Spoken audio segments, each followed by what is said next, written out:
Hi and welcome to TopTech. And Tom, this week we're going to be looking at something a little different to do with Sony cameras. Yeah, it is a little bit different, but there's members of the ACS who have been driving us to have a look at the Sony cameras. There's been an issue with a sort of a fine grid pattern coming up on some of the cameras. So it is a departure from what we normally do, but this has been driven by members who are keen that we have take a scientific look at this issue. Yeah, the purpose of doing this is basically to say that there is some artifacts that some people are seeing. We want to identify what they are, let you know when they're real and when they're not, and also obviously make sure that you understand when you're in the field what you might be coming up on that isn't a camera fault with your camera, but by the same token maybe something that in fact you won't see when it goes to air. It's best to be informed, I guess, is the way to go. Yeah, look, this is a complex issue, and I will say right now I'm not an engineer and have absolutely no formal technical training. And this is a complex technical area. But the way my attitude to this issue was, are we going to see the problem on the screen? Because I think that is the bottom line. So just starting from the beginning, we tested a Sony F55, the F5, and we also had a look at the new FS7. And we found with all these three model cameras and all the cameras that we tested, we could very easily create this artifact on all three cameras. And this artifact is being caused by off-axis light. So it's strong light sources to the rear and generally off frame, although some sources within frame can create this artifact. And it's happening in a lens flare. On the F5 and 55, it's particularly in the magenta flare, which is actually not a lens flare. Yeah, so the point is we're not speaking for Sony, and obviously this is not something official from Sony. That being said, we understand that Sony is aware of the problem and is probably going to be doing things to address it in future cameras. But that doesn't help you right now if you actually have something come up on set. Now, why this is particularly difficult to sort of knock down is that if you look at this at 4K, having shot some really great material, it'd probably be pretty hard to see. If, however, you shoot some material and scale it down on, say, a laptop, just to kind of have the image small on the screen to have a look at, the process of scaling down the image on the laptop means that it drops pixels to try and just get you a quick looking picture that looks okay on the laptop.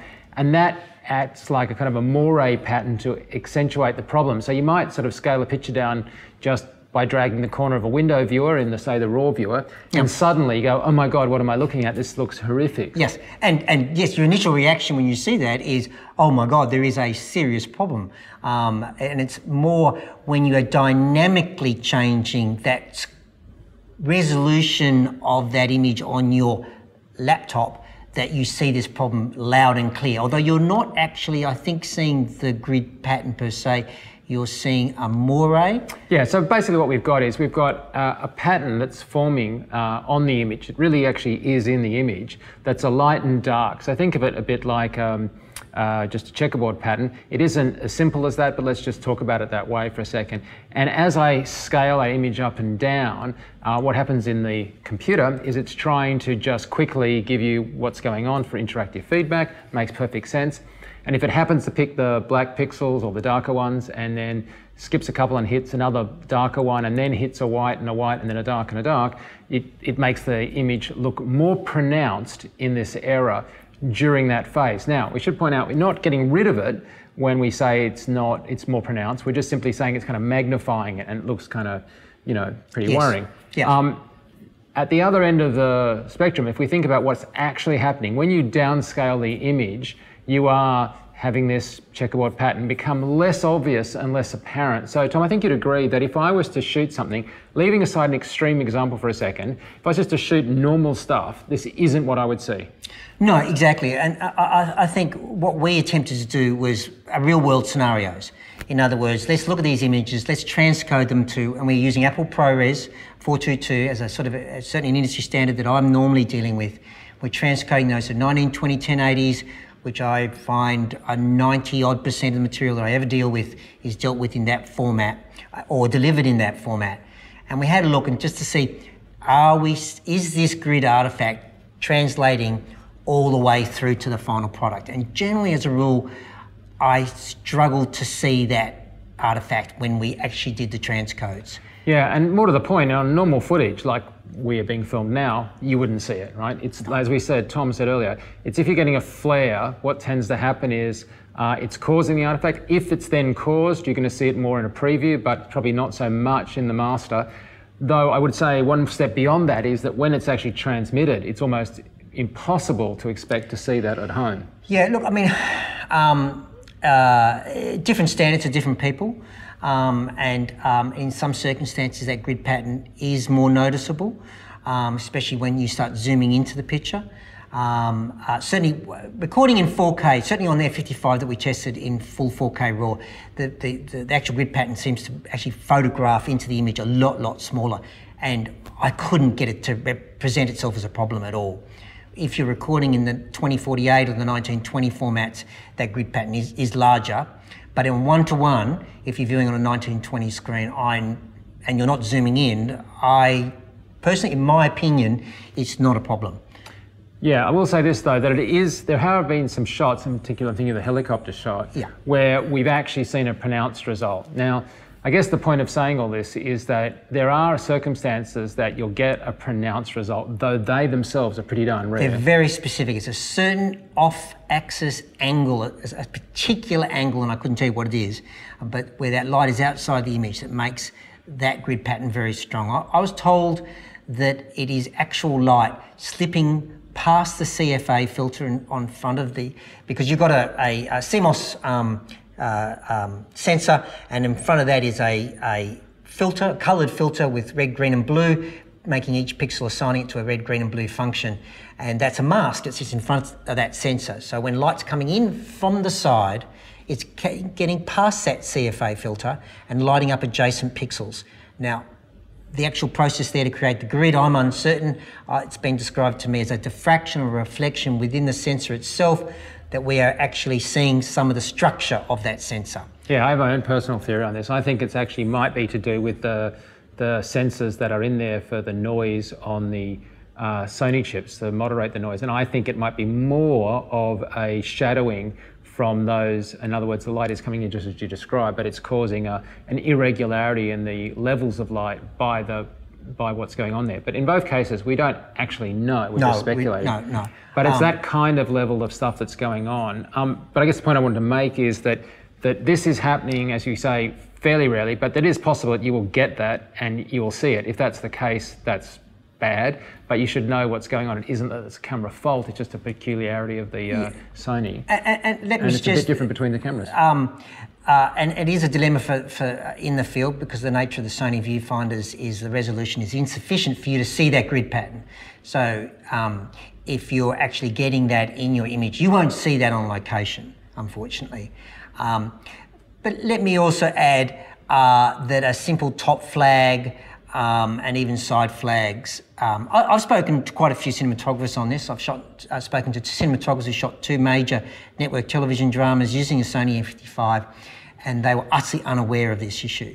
And one of them said he particularly loves throwing lights back behind the lens, and he never ever saw it, and nor did post ever. I mean, he wouldn't see it on location, of course, being the nature of it, but he never ever got any feedback from anyone in post that there was ever an issue on a single shot. Yeah, the other point about this is when we get these flare artifacts coming up, they tend to be more magenta because the green and the red channels are more sensitive. And so what looks like maybe a coating flare isn't actually a coating flare, it's actually happening inside past the lens. Because we should point out all the tests that you did, Tom, were using proper Cine lenses. None of these were we use a combination of, as you know, zooms, we use some primes, some CPs. I would add, because of the nature of the problem where the light, if the light's coming in telecentrically, parallel, it would probably never be an issue because no light slipping past that CFA filter. So more telecentric lenses actually might give you better results. That's again an unproven hypothesis on my part. But as you're aware, some people are dealing with it and with reasonable effectiveness by simply putting in little masks at either the front of your lens in your matte box or putting masks in the rear behind the lens. I know some guys who are laser cutting some ones that simply fit in very easily. I know one of the rental houses in Sydney have done that and they say they've had good results. It's not perfect. It doesn't solve it 100%, but it goes a long way to getting rid of the issue. Yeah, so if it is that it's getting past you, and it's obviously one of these rare exceptions where it's quite noticeable, it's probably something that you're not going to be able to get out in post, because it is actually really ingrained in the image in terms of it like being sort of a fundamental aspect of it. And Tom, we've seen it slightly differently between the cameras. That's another thing. We've mentioned a range of cameras, but they don't all have the same sensor. And that takes you back to another issue. I've polled a lot of users on this issue, and the vast majority were completely unaware and had absolutely no issues. Some people have. The vast majority of people haven't. I've actually even struggled to collect material from people showing me the issue and representing the issue. So that gives you an indication of the size of the problem. It's, you know, I think for the vast majority of users, they'll run the camera for 3-4 years, the life of a camera, and will probably never ever see this issue.